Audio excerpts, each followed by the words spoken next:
Today at the National Press Club, the Federal Finance Minister, Katy Gallagher, fresh from releasing data showing the extent of the gender pay disparity across Australian employers, Senator Gallagher will explain how the Albanese government's trying to close that gap. Katy Gallagher with today's National Press Club address.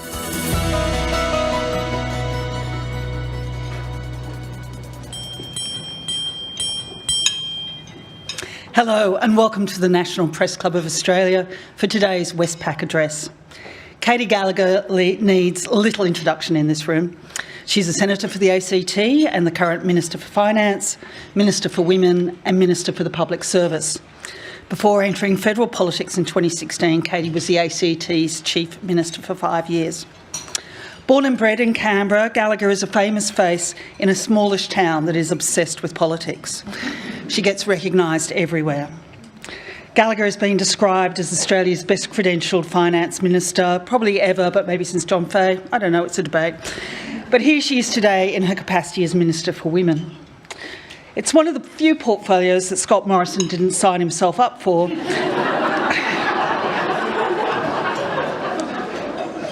And she is certainly better credentialed for the job than Tony Abbott, if only because she doesn't have a Y chromosome. As someone who describes herself as an accidental politician, she hasn't done too badly. For those of you watching at home, you can join the conversation on X, where our handle is @PressClubAust, or you can use the hashtag NPC. Please welcome Katy Gallagher.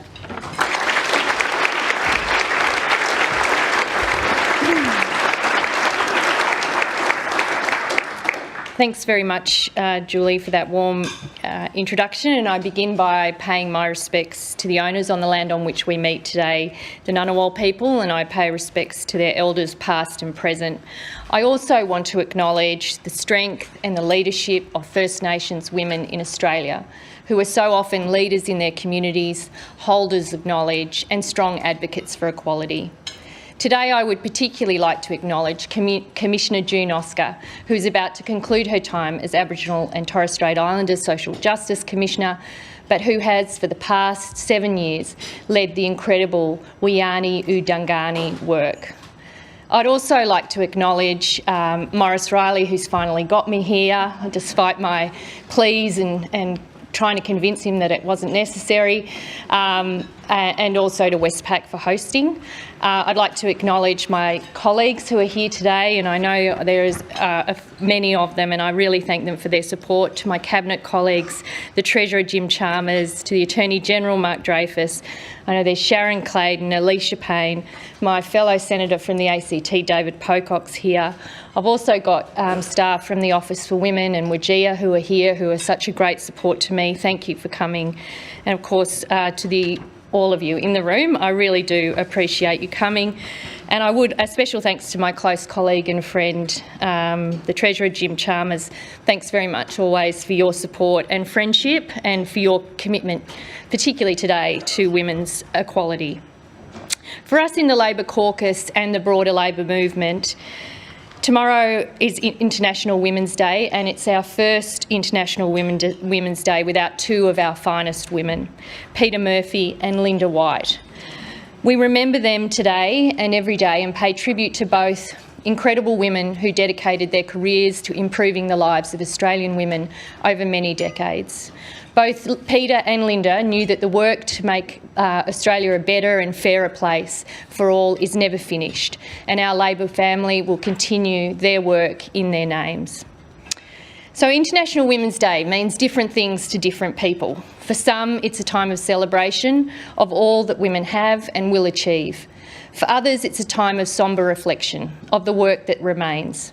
So to the women who raise their voices, share their stories and push for change, I say thank you. And as my friend Penny Wong likes to remind me sometimes, change doesn't come easily.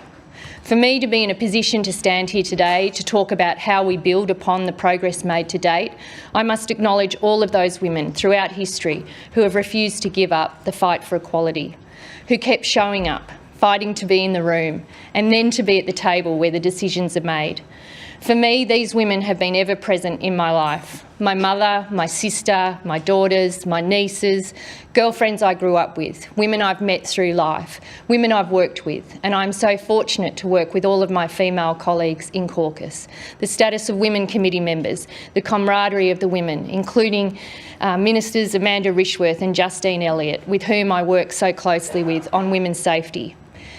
And while we have a way to go when it comes to achieving a gender equal Australia, I know that it is possible. It is a realistic goal and it is one that's worth fighting for.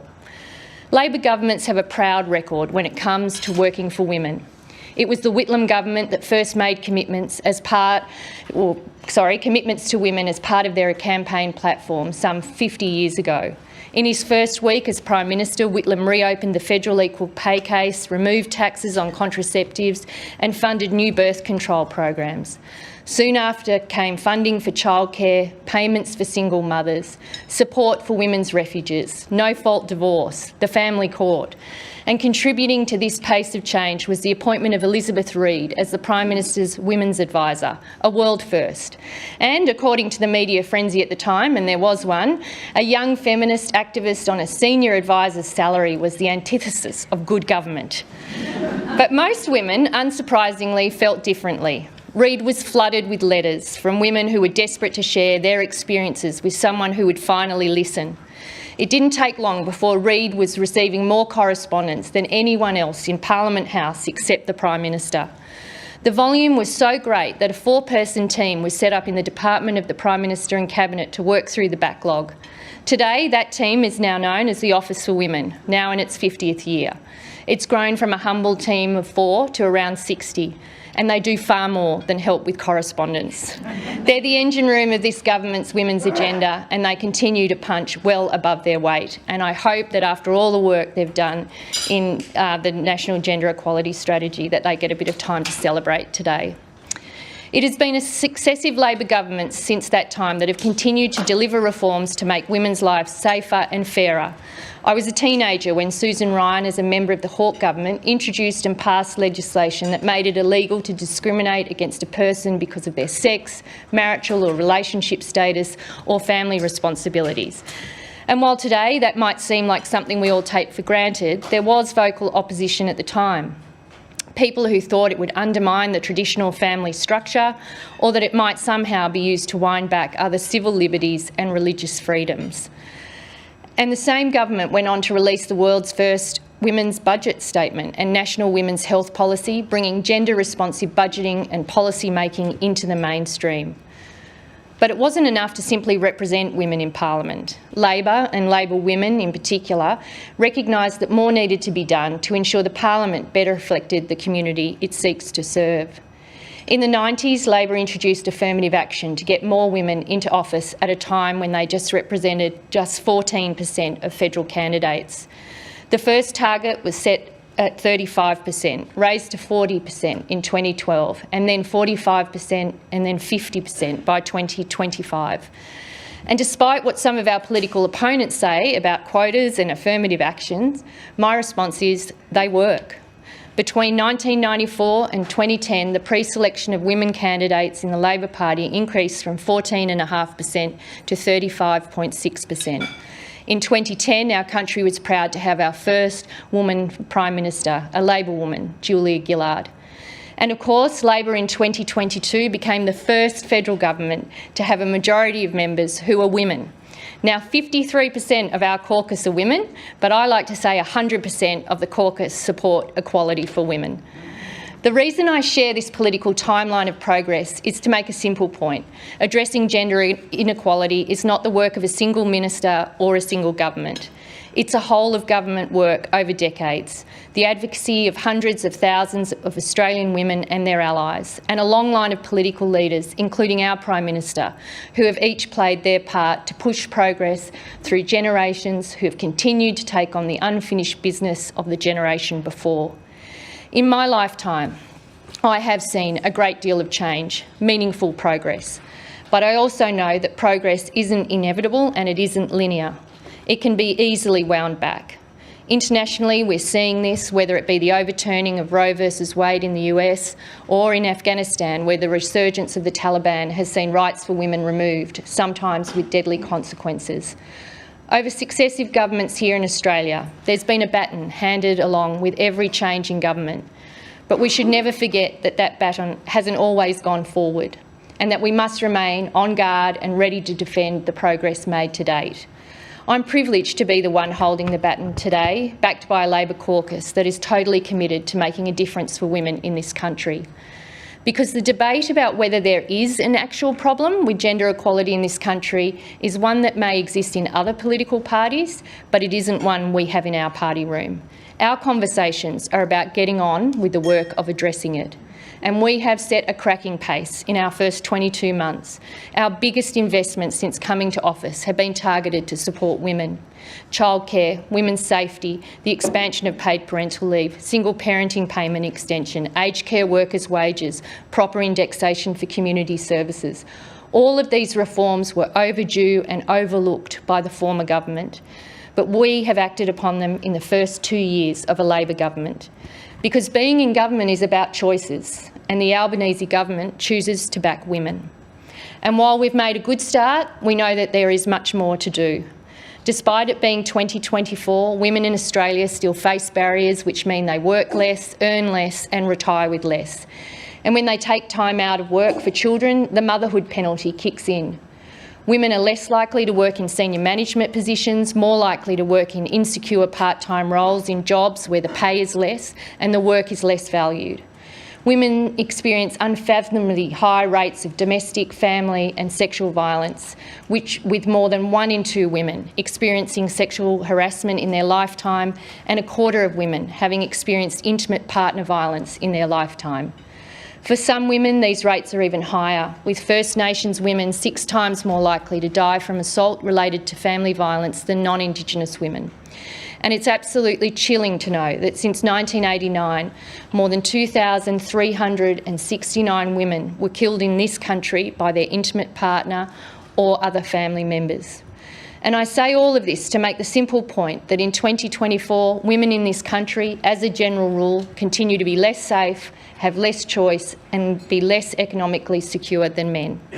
And this is something that the Albanese government is determined to change. That's why, ahead of International Women's Day, we are launching Working for Women, our country's first national strategy to end gender equality, to achieve gender equality. That's a big mistake. This was an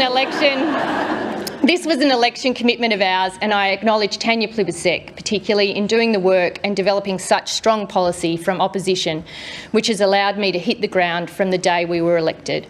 In developing this strategy, it was incredibly important that it wasn't just another bureaucratic document or words on a page, because women in this country don't need another empty promise. They need action and accountability. For our government, Working for Women is a commitment to the women and girls of Australia, to a little girl who is born today, that by the time you go to school, you won't have preconceived ideas about girls' jobs and boys' jobs, that by the time you choose the subjects you study, you don't self-select out of maths or science or technology if that's what you're interested in. That as you grow up, you and your male peers learn about respectful relationships and enthusiastic consent, rather than how women should protect themselves and their friends from the threat of violence. That if you experience the pain of endometriosis or polycystic ovarian syndrome, your diagnosis doesn't take a decade, or that you're told the pain is in your head and then sent away from the ED with only Nurofen as pain relief. That you won't be catcalled when you go for a run or look over your shoulder when you walk alone, or that your parents won't have to teach you how to carry your car keys in a way so they can double up as a protective weapon if needed. That it won't be likely that either you or your girlfriends experience sexual harassment or assault, unlike most of the women in this audience today. That you aren't paid less because of your gender, and that, if you make the choice to have children, that this decision won't impact your future earnings, and that you'll be able to retire with security. This is the real human story of what Working for Women is written to achieve. And while our focus is on women, this is not only about women. The national strategy envisages a future of equality in Australia for all Australians. That means an Australia where your gender doesn't define how your life unfolds, the rights you enjoy, the choices you make, the chances you get, or the opportunities you pursue, or the outcomes from all of this. This strategy is about bringing people together, because when an economy and a society works for women, it works for us all. A fairer go for women means a better country for all of us. So how do we accelerate change for that little girl born on the 7th of March 2024? I've spent the last 18 months listening to women across Australia, hearing what isn't working for them and asking what we as a government can do better. All up, we've received thousands of insights through roundtables, letters, emails, surveys, and I know that there is no average or typical Australian woman. Each of us has different responsibilities, comes from different backgrounds, and has unique dreams and aspirations. Still, across the board, the same themes kept coming up. Themes which aren't new, but which reflect the enduring challenges that persist for so many women. Violence, unpaid and paid care, economic security, access to health services, leadership and representation. In many of these areas, women feel that the system is working against them. A feeling that can be further compounded by economic uncertainty and cost of living pressures that make inequality feel even more pronounced. That even when they do the things they were told that would lead to success, when they've studied hard, worked hard, forged relationships, started a family, things are not working out or can too easily go backwards. This isn't to say that men don't lose out as well. They do. Men often feel bound by traditional societal expectations to be the primary breadwinner. Men are also less likely to be involved in parenting, even when they want to be, and they're also less likely to seek help for their mental health. One contributor from the survey consultation summed this up by saying, "I think men are given a raw deal when it comes to parenting, whether it be leave or access, which I feel is extremely unequal."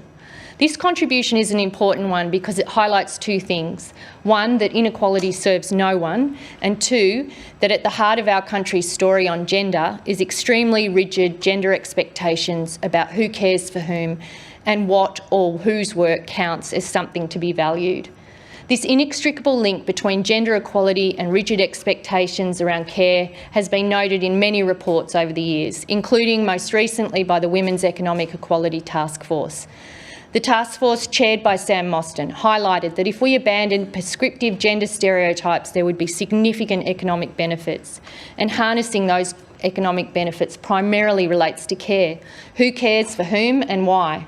Making care a choice, not a constraint, and making care something we value, make time for, are supported to do and are recognised for. Women spend 9 hours a week more than men on unpaid work and care. That's more than a whole work day every week. Women with children face an average 55% drop in earnings in the first 5 years of parenthood, while fathers' incomes don't change at all. 36% of women report their child caring responsibilities as a major barrier to starting paid work or taking on more hours, whilst only 7% of men feel the same way. As a result of these imbalances, 1/3 of our gender pay gap can be attributed to the time women spend caring for family and to interruptions in full-time employment. And as these lower earnings accumulate over their lifetime, they're exacerbating the gap between men and women's superannuation balances at retirement. We know that this gap can start as soon as families choose which partner will take paid parental leave. And paid parental leave remains the only workplace entitlement that currently doesn't require super to be paid on top of ordinary time earnings. The Labor movement, women's organisations and many of my colleagues, including those who are here today, have for years been campaigning to have super paid on the government-funded PPL scheme. I acknowledge all of them today. Yeah, I think we should give them a clap.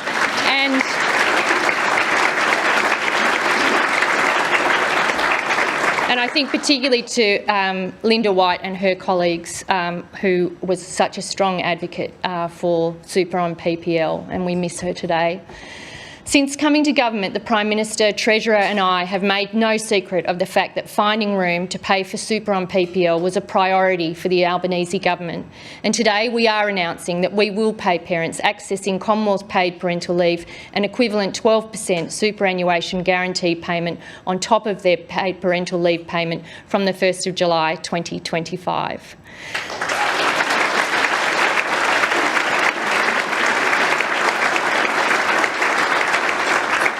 You paid super on your sick leave, you paid super on your annual leave, and there is no reason why it shouldn't be paid on paid parental leave too.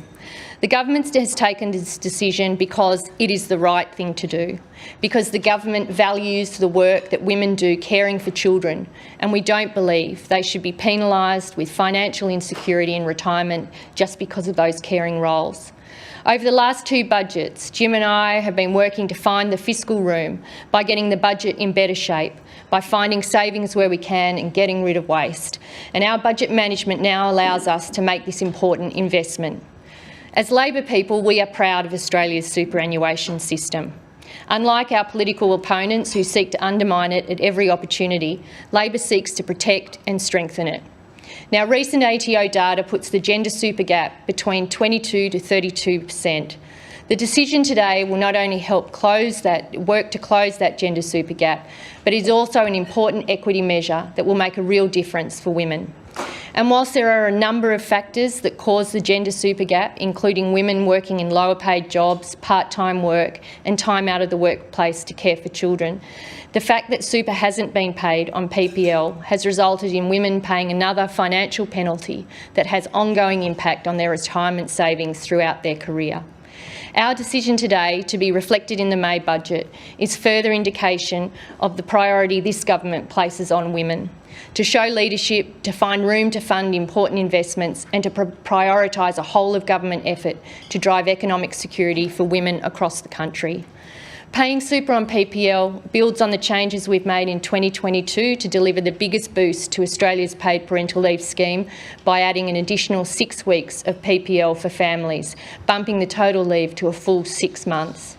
Change that was not only good for the economy, but that encourages and facilitates more dads and partners to access PPL through the use it or lose it or reserved leave provisions, so that both parents can share in those precious early days and share the caring responsibilities more equally.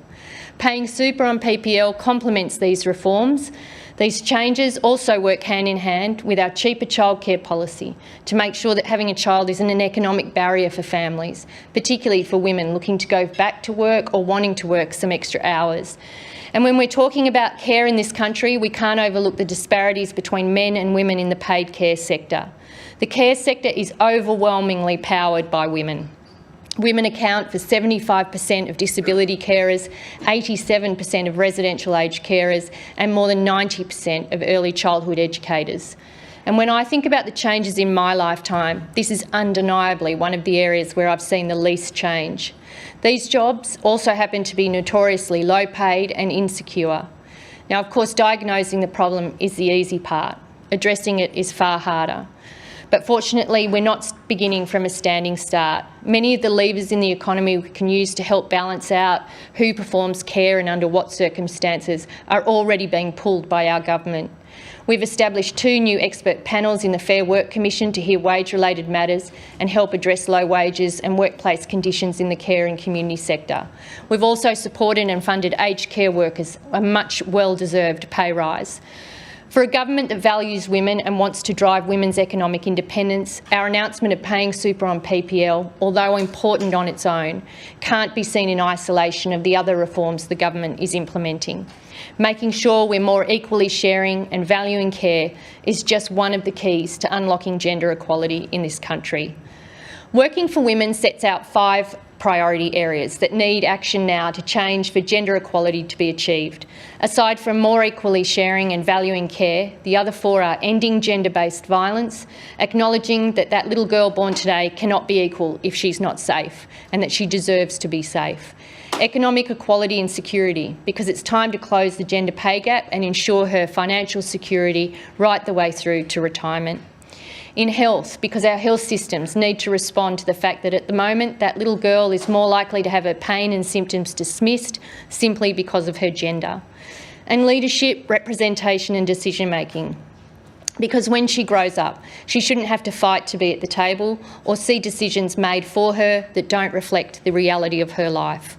The National Strategy sets out the challenge transparently, but while it's officially launched today, we have been getting on with this work for almost 2 years now. There is work well and truly underway across all of these areas. We've committed $2.3 billion to the National Plan to End Violence Against Women and Children. Amanda Rishworth, Justine Elliott and the State and Territory Ministers, including my colleague and friend Yvette Berry, who's here today, are leading the work there.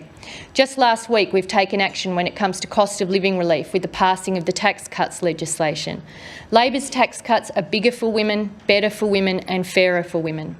100% of women taxpayers get a tax cut, 90% of women taxpayers, or 5.8 million women across the country, will receive a bigger tax cut than they would have under the former government's plan.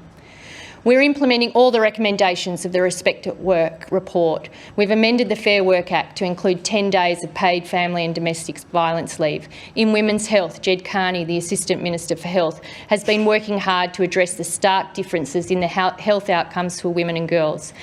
This has seen the opening of 22 endometriosis and pelvic pain clinics to help women access this type of critical care, missing from the system for too long. And for women of my age, we are finally talking about menopause. In women's leadership, we've funded support for more women to stand for Parliament to help dismantle some of the barriers that stop women pursuing a career in politics. We will introduce stronger targets for women on government boards and advisory bodies. And today I'm also pleased to say that the government will use its purchasing power to better support gender equality outcomes. Every year the government spends $70 billion to procure goods and services, and we think there's more that can be done to make sure women are getting a fairer slice of that spending. We'll use the Workplace Gender Equality Reporting Framework to make it a rule that in order to win government work, businesses with 500 or more employees must commit to targets to improve gender equality in their workplaces. These targets will focus on the gender makeup of their boards, the workforce, equal pay, flexible working arrangements, workplace consultation on gender equality and efforts to prevent and address sexual harassment. Not only will businesses have to set targets, but they'll have to show progress towards them. WGEA is consulting on these targets now.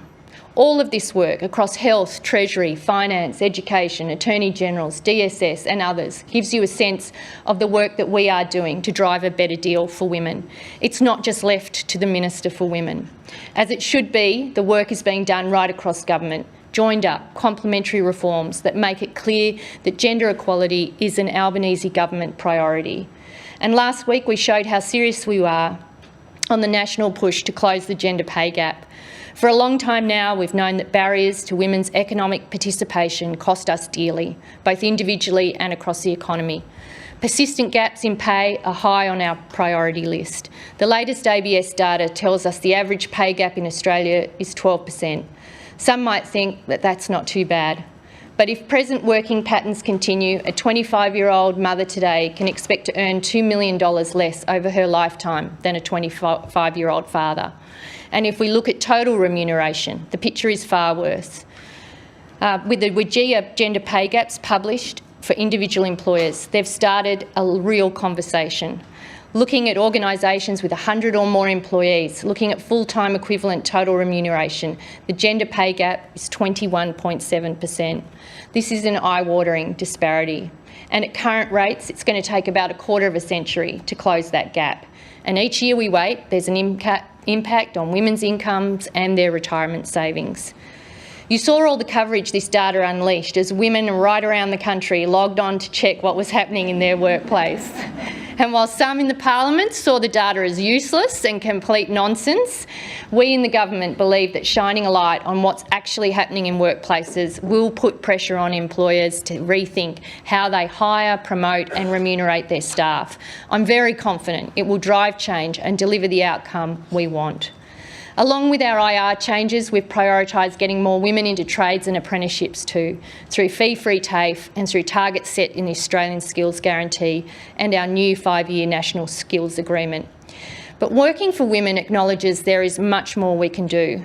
like making sure women get a fair crack at the opportunities that will come with growth industries like clean energy and cybersecurity, to prioritise equality in the ways they attract, train, hire and promote, to make sure that women have the pathways and the pipelines to success in the jobs of the future. Now, I acknowledge that we don't have all of the answers, but we do have a mass of expert advice and a lot of ideas worth pursuing.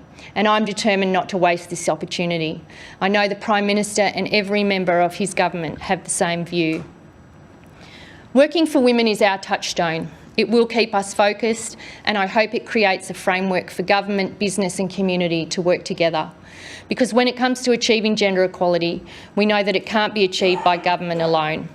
I've outlined for you today our side of the bargain and about how we'll prioritise our effort. And this strategy is an invitation to work with us, because gender equality benefits everybody and everyone's responsible for bringing about change. Women's lives today reflect much of what Elizabeth Reed and other feminists over the decades have imagined for us. We have made remarkable gains, but there is much more to do. That's why I'm asking you to join me to think about that little girl who's born today and the life she will go on to lead. She deserves an end to harmful attitudes and stereotypes that hold her back. Education and employment opportunities should be selected by interest and skill, not her gender. And an end to gender-based violence. Access to childcare if she decides to have children, better rights at work, genuine pay parity. When she grows up, she doesn't want special treatment. She just wants equality and to be treated fairly. We, as a country, owe that to her and to all the women and girls that follow her. Thank you.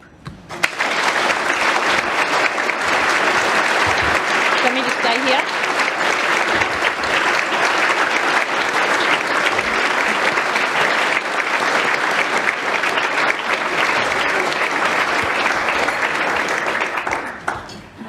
Thank you so much for such an inspirational and uplifting address. This policy has had a tricky passage through to today's announcement. It was ALP policy for a long time and then it was jettisoned before the last election. It's now back. Can you explain for us why it's had such a troubled time getting through to this point? And, you know, especially considering it's still not assured because it doesn't come into place until after the next election. Thanks, Julie, and thanks for the question. Well, it's always been Labor policy. I mean, we never jettisoned it as a policy. It's been part of our, policy development, our platform, and the work we do with the Labor movement more broadly in the community sector. But when we went to the 22 election, we had a refined set of policies that were affordable and responsible in terms of the budget that we were going to inherit. But we made no secret. I can recall many conversations with the Treasurer, many media interviews where we were both very clear that when we could find room in the budget, this was a priority for us. Now, in our first two budgets, like I said in my speech, we've done a lot of investments that are targeted to supporting women through childcare, single parenting payment, aged care wages, the submissions we make to the wage review every year. We've had a focus on that. And we work through these things, and this was a real priority, and it's an enormous privilege for Jim and I to be in a position where, and the government together have been in a position to put it in the budget. Your point about it not coming into effect till 2025, we will need legislation to pass, so that needs to be done, and we need to get the systems in place about how it's administered. We've got a bit of a window now where we can talk with people about how that will best work, but it will be in the budget. It will be published as a decision taken in the budget, and we will deliver it. Okay. First question, Karen Barlow from the Canberra Times. Minister, thank you for being here. I feel like I'm pitching to the ERC, but is this the end of Labor's story on both paid parental leave and closing the super gap? Labor's national platform tasks Labor with continuing to expand and modernise PPL. There are many voices, including the task force, that want PPL to expand out to a year, match lost wages and incentivise men. On the super gap side, PPL super being paid is not going to close the gap entirely. Super groups suggest even a super baby bonus that would be paid directly into superannuation accounts. So is this the end of Labor's story?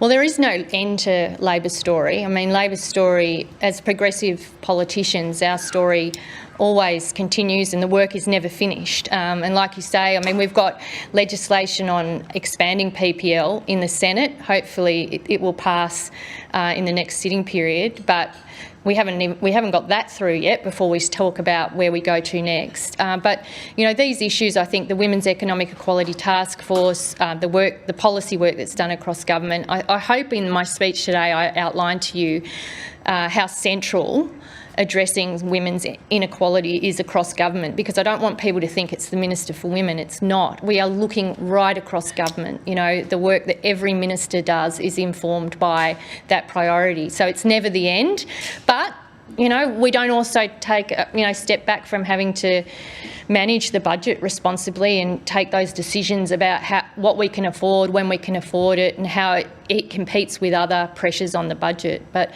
on the closing the super gap, I mean, one of the biggest things we can do is make sure that women's work is paid properly. And you've seen that with aged care. There's a fair bit of work underway for early childhood educators at the moment. And our submissions to the annual wage review always draw attention, and the Fair Work Commission now needing to take gender equality into consideration is about how we make sure and properly remunerate the care economy or those feminised industries. So, and that's a big thing. I mean, aged care workers now will have a lot better super because their wages more accurately reflect the work they do.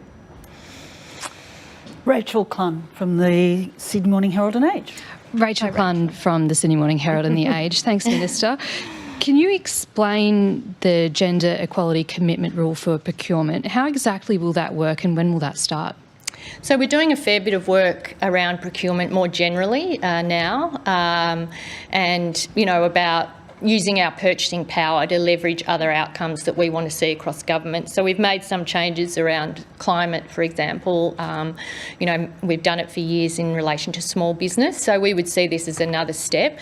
There's some, in the first instance, and I would again say this isn't the end of the work, it's around having a voluntary way that, suppliers can indicate that they are a women-owned led business and that information is available through that procurement process. So I would expect that could happen reasonably soon. It'll need some adjustments to AusTender, but that's an initial commitment. Obviously the work through Mary, and I'm no doubt when she comes and gives her address too, she'll talk about this, but the way that we can use the data that WGE is collecting to seek to deliver other outcomes, as I said, showing action towards gender equality and reporting about that is also an important lever we have.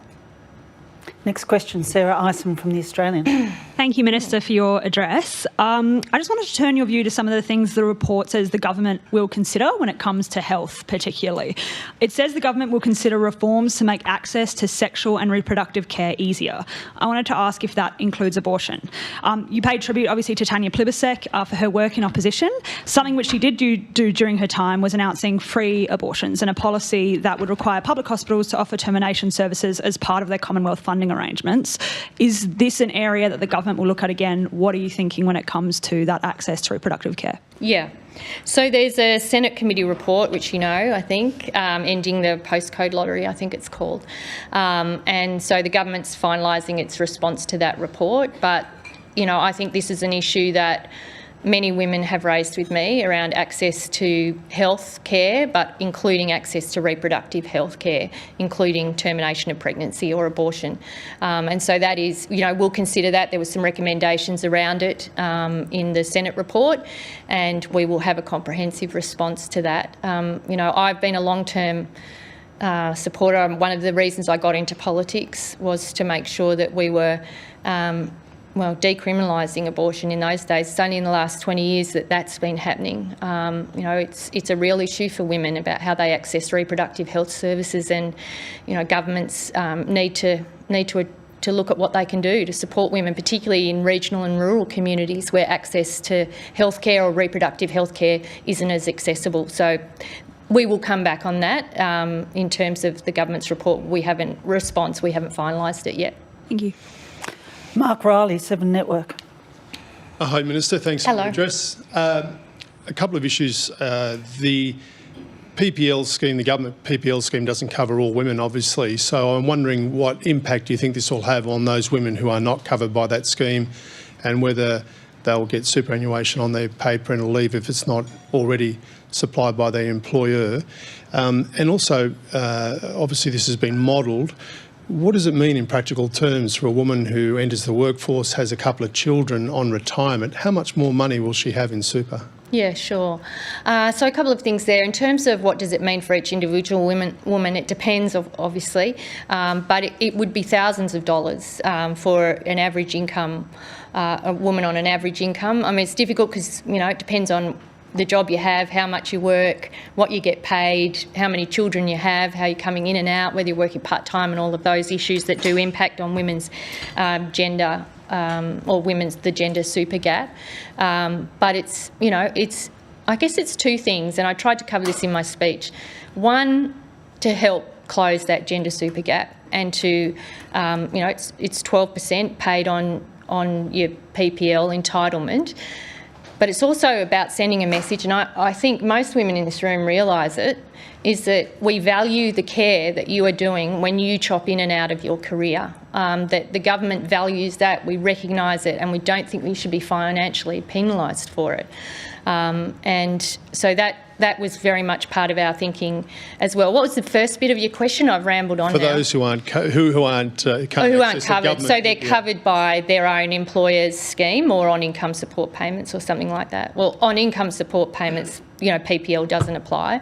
But for us, and many employers do pay super on PPL through their private schemes, and I was just talking with Westpac earlier. I mean, they've been paying it since the 90s, mid-90s, so 30 years or so. So I acknowledge that it has been operating in the private sector. For those that don't, I hope, it's difficult for government to say we think you should do this if we're not doing it ourselves. I think by us demonstrating through this decision that this is an important measure, an investment to put in place, I hope that it means for those employers that don't, that they look at that as well, because ultimately that's going to deliver better retirement savings for women, more loyal employees, and I think women more and more are looking at what employers offer as they make choices about where they work.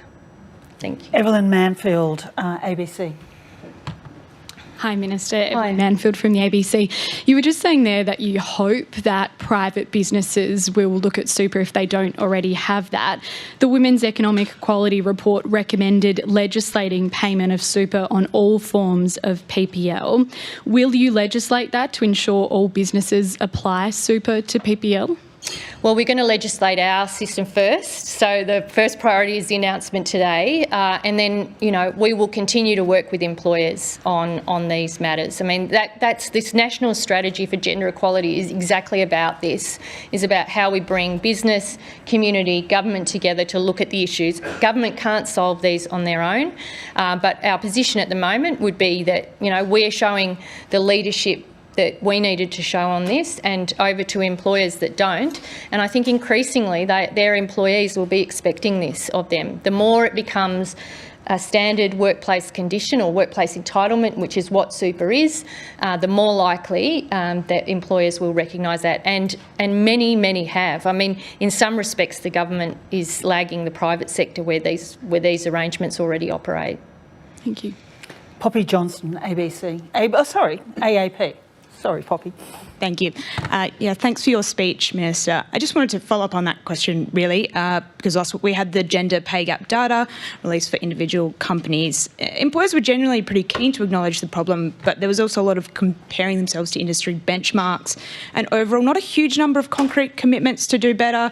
Do you think the response from employers was a little lacking? And if so, can you give us some examples of what you'd like to have seen and what could have been done?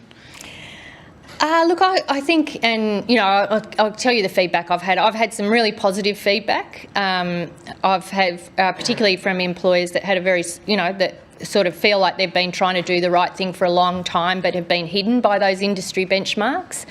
And then unsurprisingly, I've had employers saying, "Oh, but this is the reason why," and trying to explain them. I think the most important thing that came out of last week, and again, Mary will go to this in your address, I'm sure, was the conversation it started and the awareness it raised.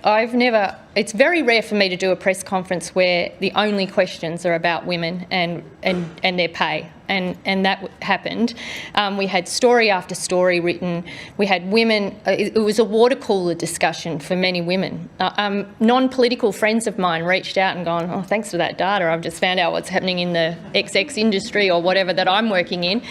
And, so it really did cut through.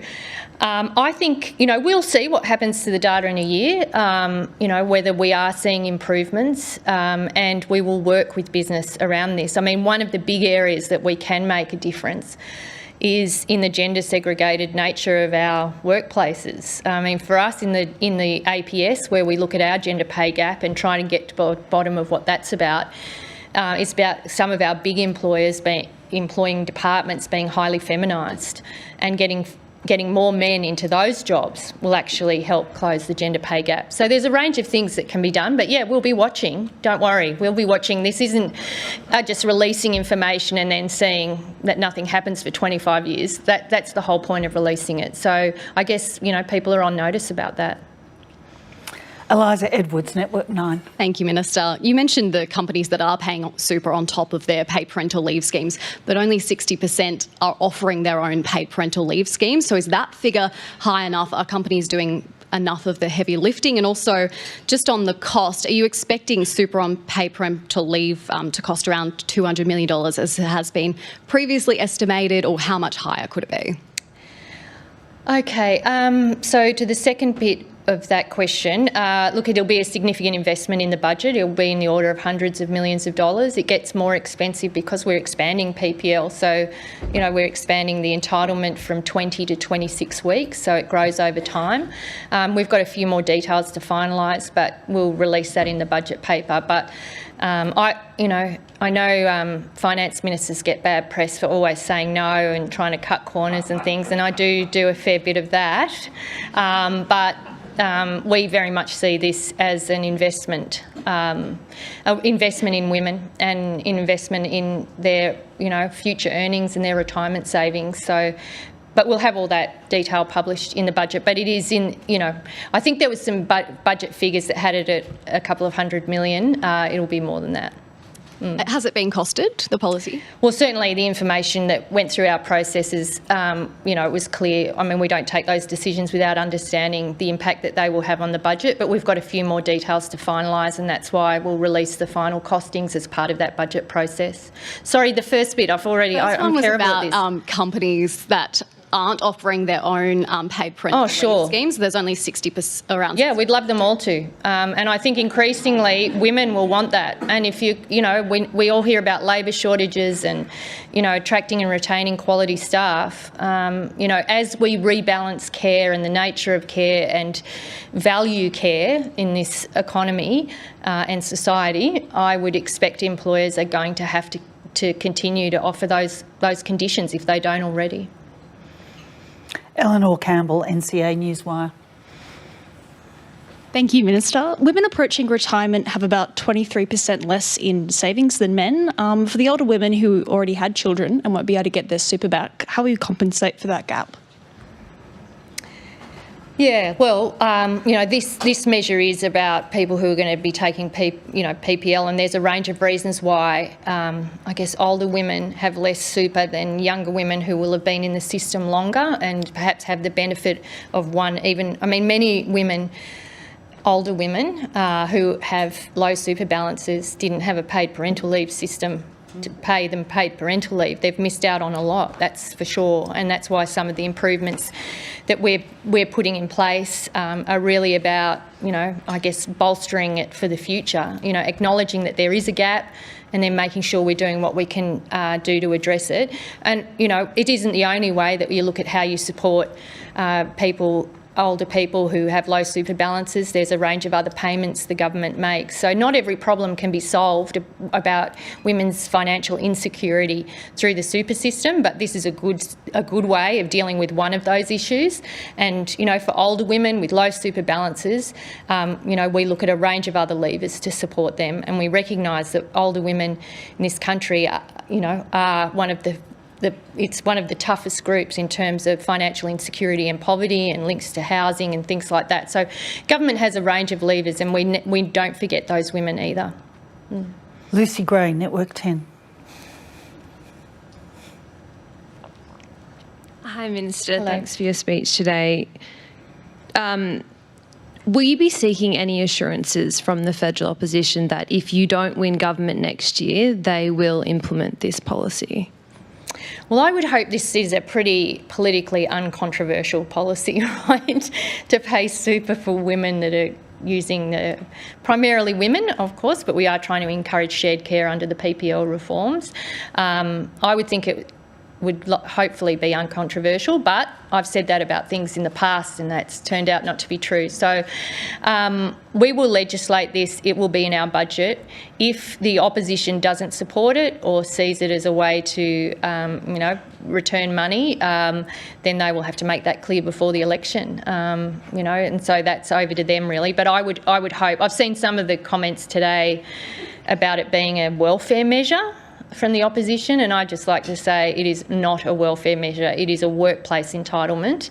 And so, the early rumblings aren't strong from the opposition, but I would hope that they would come to their senses and read the tea leaves in this room and many others across the country who see this as a very uncontroversial step and a welcome step to ending gender inequality in the super system.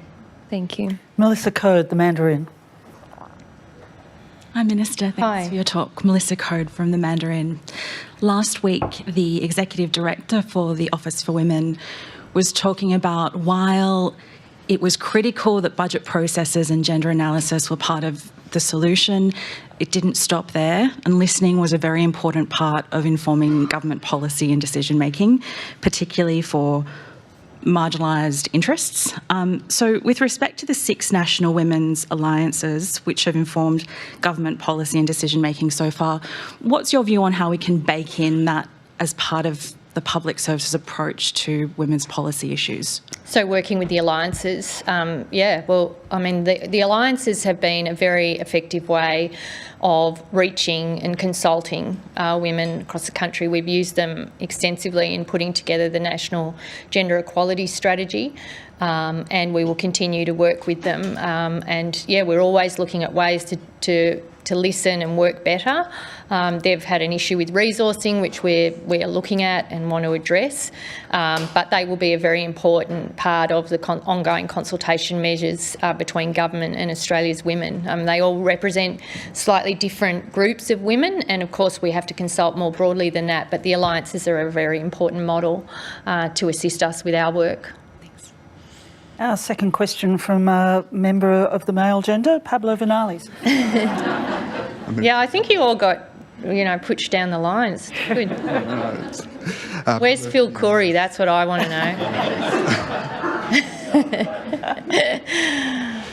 Pablo Vinales from SBS. Hello. You obviously canvassed the gender super pay gap. Are you prepared to put a target on when you would like to see that closed?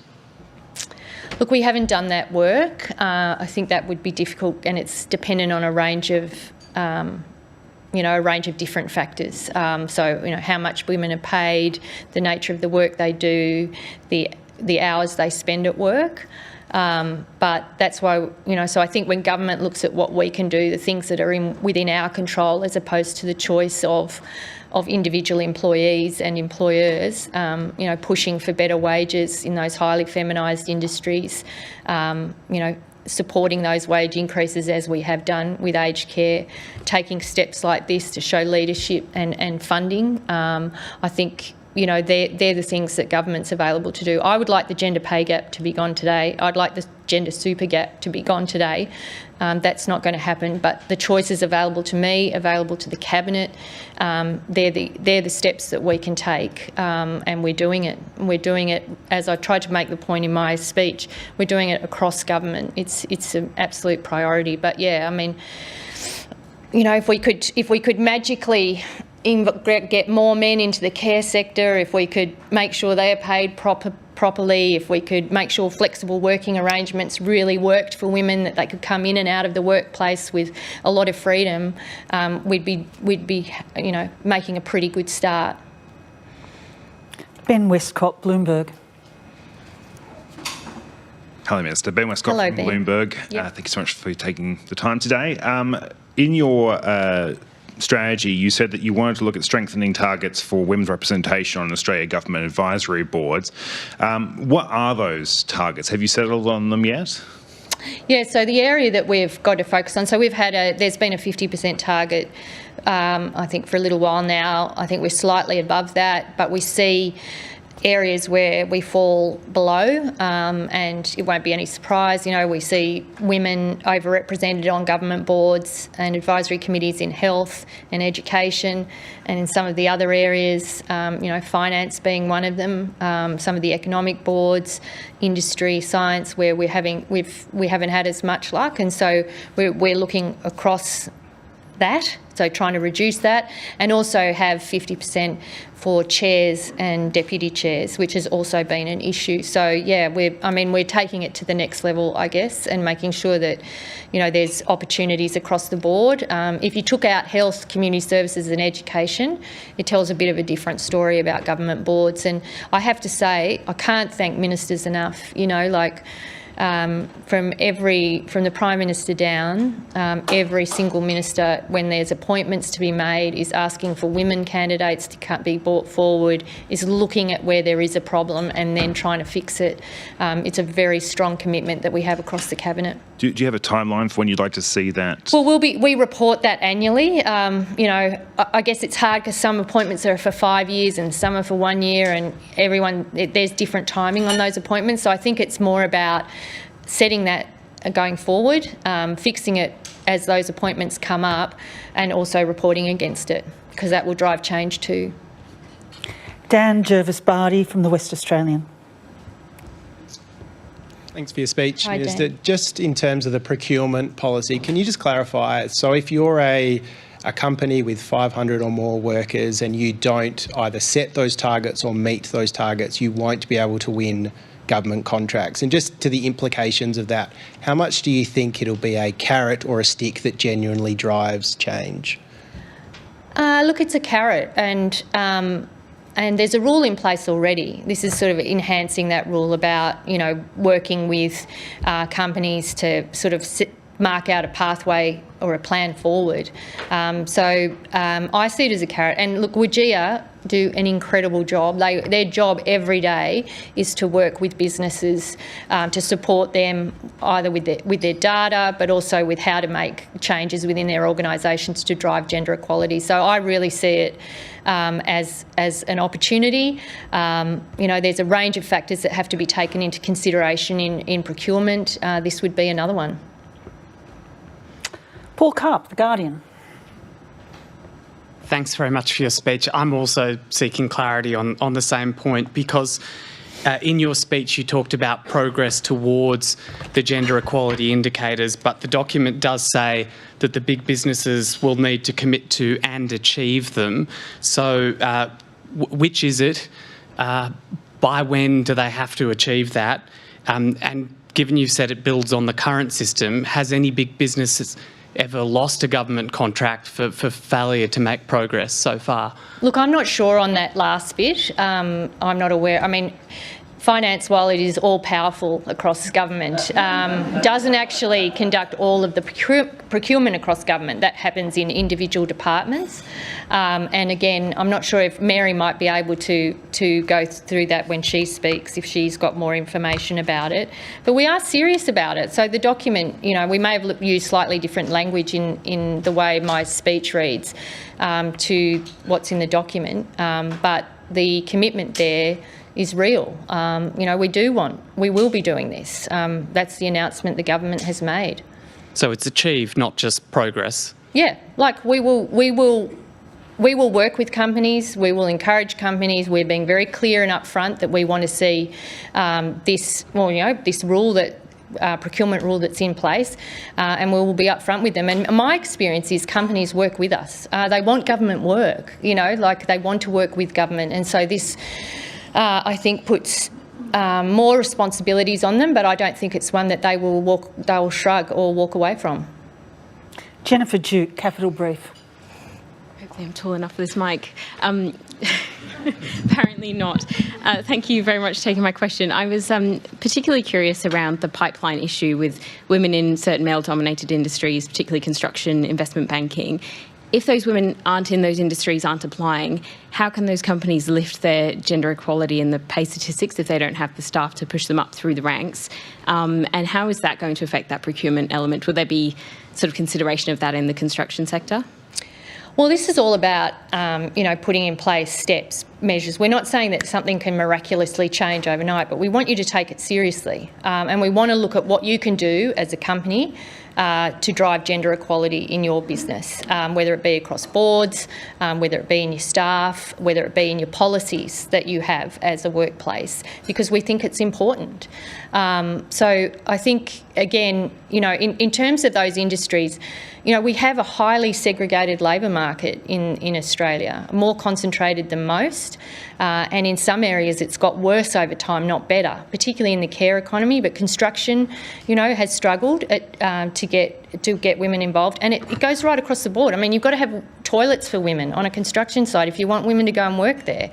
You've got to have other women and women in leadership positions so that women can see that there is a future for me here. You've got to have a sexual harassment policy in place so that if something, and a real way of pursuing that if there's a problem with it in your workplace, that you won't be sacked if you raise a problem. I mean, all of this is part of the change. And I guess in some of those new and emerging industries, the work Ed Husick's been doing in women in STEM, and in Chris Bowen and Jenny McAllister in climate is, we have to make sure that these new industries don't develop and grow, and women are still, right at the back because nobody's thought about how to make sure that they're part of these jobs of the future. And that's a much bigger, longer conversation which I could go on about. It has to start in primary school, about what we're doing there. But we can't let what's happened in other segregated industries happen in the new ones.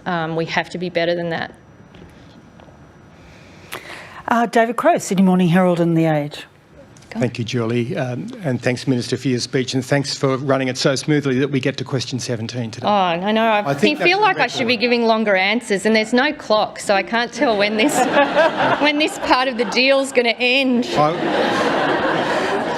I would call it world's best practice, so take that as a win. There were many shocking statistics in your speech. You mentioned violence against women. Mm-hmm. One woman each week murdered by an intimate partner. There are many things that you're asked to tick off in terms of spending in the federal government, but that's one area where I know a lot of groups come to the government and say, look, this is an urgent problem. It's a shocking situation in society that needs to be tackled in some way. I'm interested in your thoughts on, obviously, whether you're willing to invest more in that area, but also what the government's thinking is and what your thinking is on where the best investment return is, because there are education programs.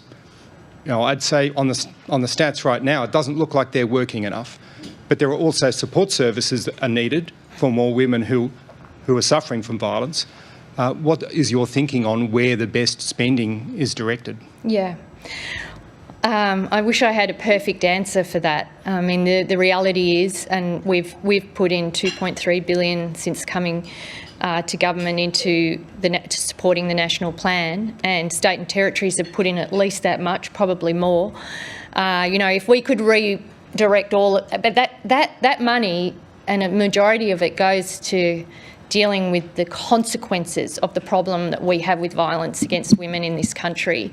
A lot of it goes to the support side, the housing, the trauma support, the workers in the sector that do so much to support women, the hospitals, everywhere. This is an issue that touches every part of public service. And I wish we could take all that money, and put it at the other end. So you have to do both. We have to have that end, which is dealing with the consequences of the violence. We have to put more effort into perpetrator support. I mean, there's very good programs, and the national plan does that, where it's how do we deal with men who use violence in their relationships, and it's got to happen in the schools. As young as we can. There is, one of the big issues, as I did roundtable after roundtable on this national strategy, that was raised almost by in every state, by every group I met with, was the problem that we have with attitudes towards women in this country. It was from young girls who were experiencing it at high school to older women who were still experiencing it and had to put up with it for a lifetime. How do we change attitudes towards women, which fundamentally comes to respect and treatment of women, and a lot of that we have to do in the schools. So we're running out a lot of those consent programs and things like that. We've got to do more, because we've got to change the attitudes that lead to the problems that as young men get into relationships. But yeah, I mean, if I had more money, you would be putting more money everywhere. I wish it was different, because I feel like, imagine all that money, billions and billions that we could actually use for other things. But it's a long-term goal. We've got our goal under the national plan is to end violence against women and children in a generation, and that's what every state and territory government in the Commonwealth are working upon. Thanks. Our final question is Nick Stewart from Ability. Nick. Lucky last. Where will you go? The gender statistics are absolutely incredible. They're fantastic. They provide a real benchmark there. How long will it be, and will you guarantee within the next year we can easily do exactly the same for people with disability, so that way we can measure the statistics, even different government departments' capacity to include people with disability in their workforce? Well, I think the question you raise more broadly is around data and how we use data to design policy and report and be held accountable and transparent about the investments we're making. And I think there's a huge possibility with the data that government collects and how we use that to share information with the private sector and the community sector, but also how we use that to understand what's going on and what we need to do. In the public sector, we can do more in terms of employment for people with a disability. We've got a called strategy coming out that looks at how we can do more with culturally and linguistically diverse communities. And of course, we have our targets that we've set around First Nations employment. So I think, how we use data to drive outcomes is something that I'm very interested in. I think the government is more broadly. So they'll be there by next year? I think I've answered that question. That was it. Please join me in thanking Katy Gallagher. Thank you. And I would like to hand you a complimentary gold pass, including car park, to the National Press Club. A car park. Thanks, Katy. Thank you so much. I feel like I've answered.